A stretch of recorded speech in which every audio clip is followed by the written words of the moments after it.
The rain came down like it was angry at the world, slamming against the windshield of Marcus Hill's old pickup as he drove through the near-empty highway.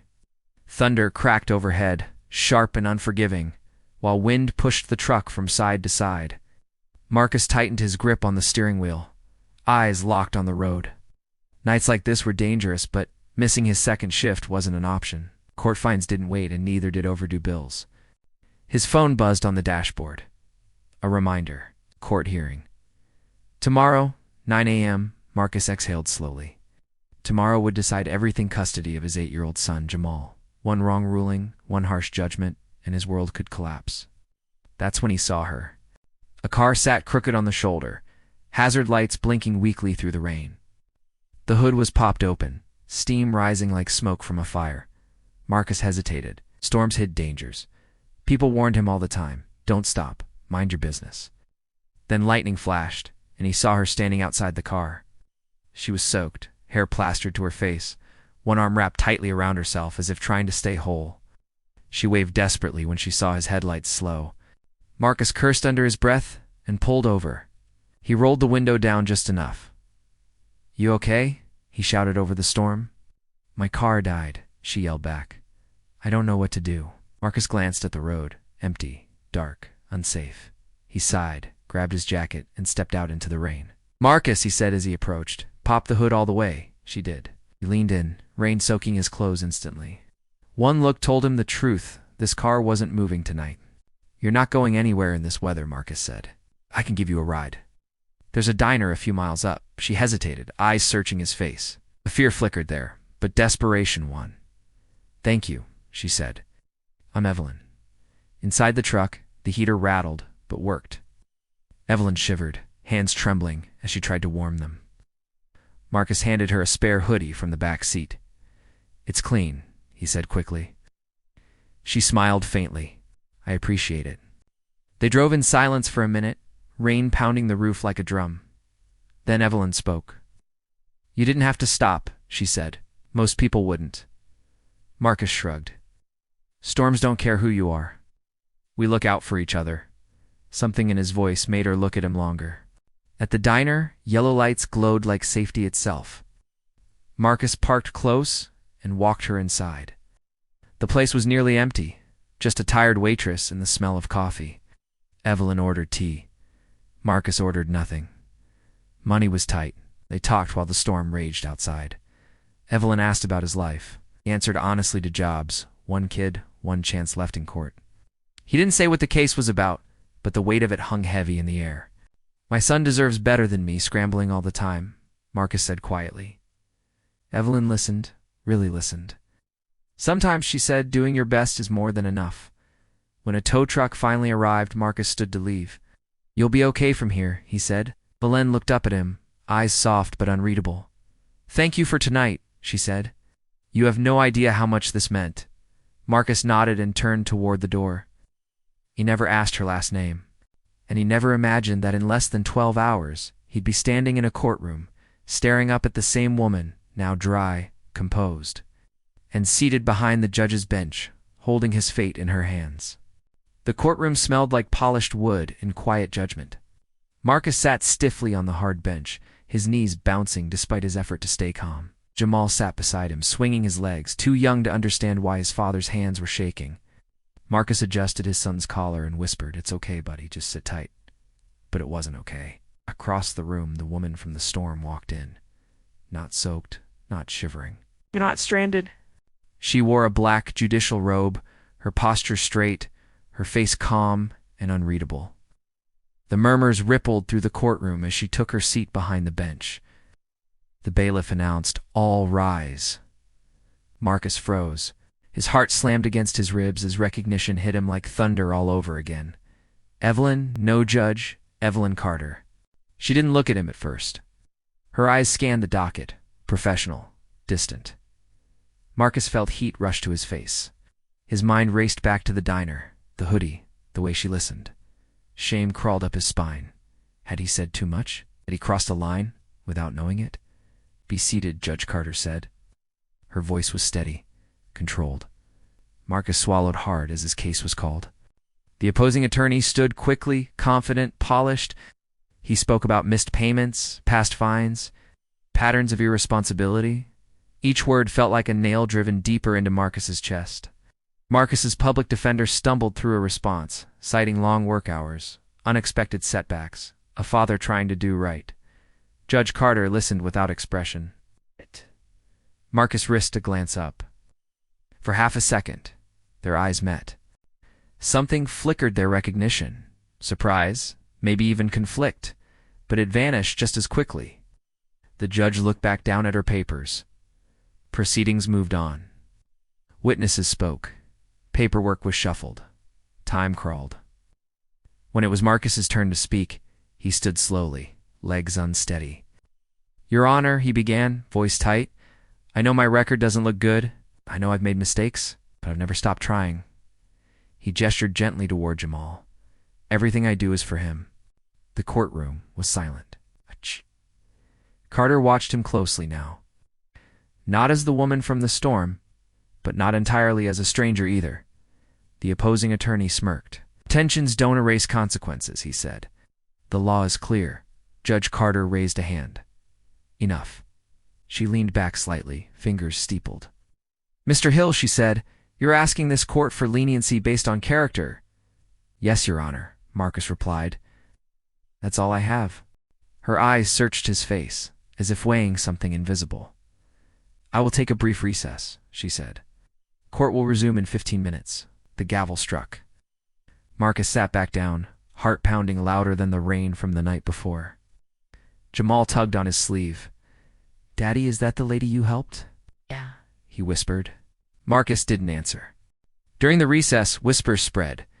People stared, some curious, some suspicious. Marcus kept his eyes on the floor, replaying every word he'd said to Evelyn in the diner. Had he compromised her? Had she compromised him? 15 minutes later, everyone rose again. Judge Carter returned, her face set, her voice firm. "I want the record to reflect," she began, "that this court operates on law and evidence alone."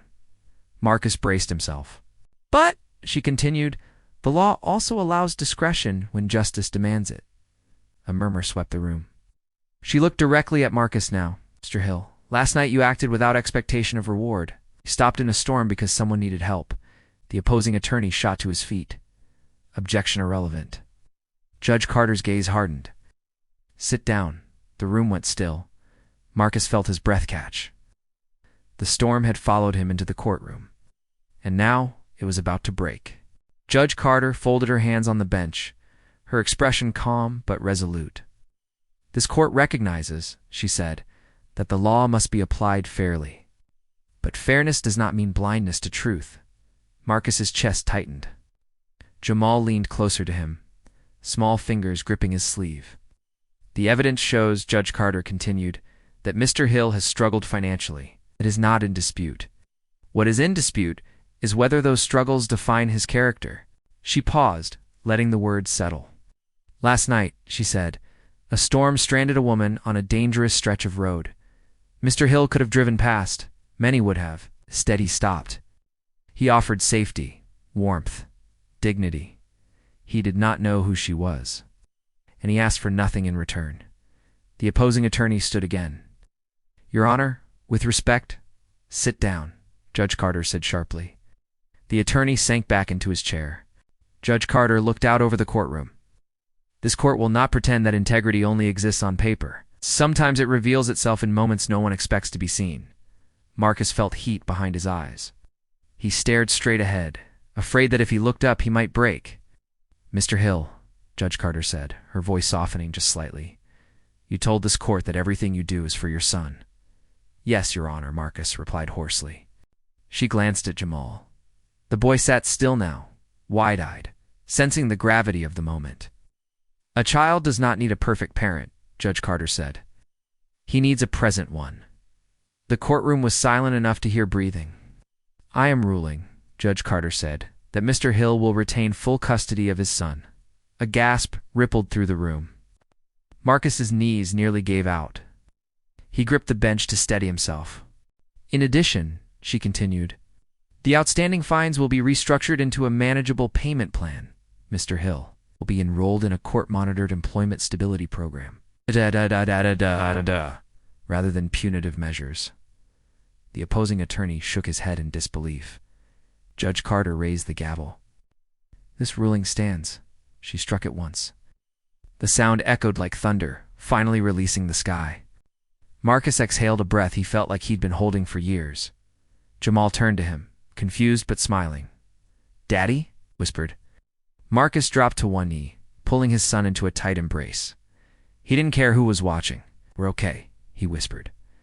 "We're okay." Court adjourned. As people filed out, some offered nods of respect, others whispered. Marcus kept his head down, guiding Jamal toward the exit. "Mr. Hill," a voice called. He turned.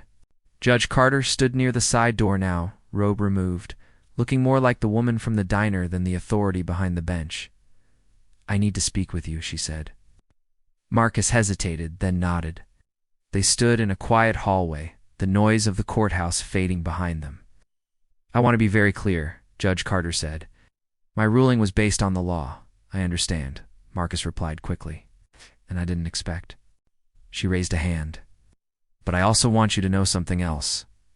She met his eyes. "It reminded me why I became a judge." Marcus swallowed. "I just did what felt right." "That," she said softly, "is rarer than you think."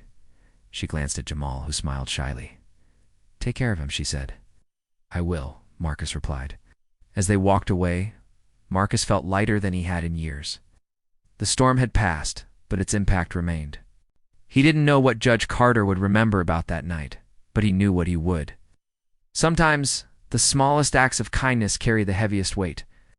And sometimes, helping a stranger in the rain can change the course of a life forever. Outside the courthouse, the sky had cleared, as if the storm had never existed. Sunlight spilled across the steps, warm and forgiving. Marcus stood there for a moment, breathing it in, feeling something unfamiliar settle in his chest.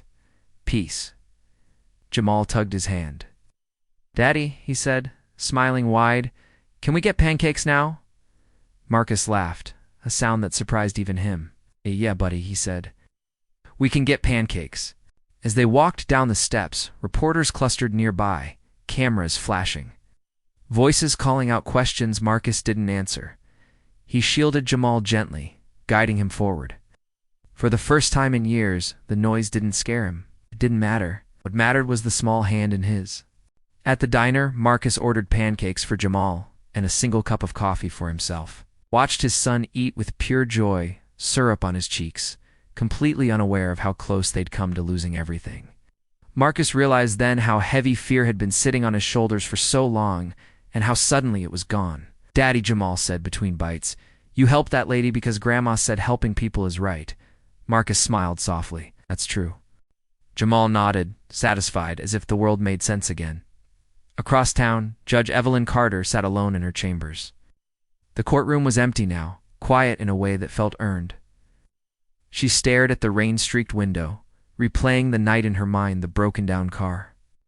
The cold, the man who stopped without knowing her name. She had faced men with power, men with money, men who demanded outcomes.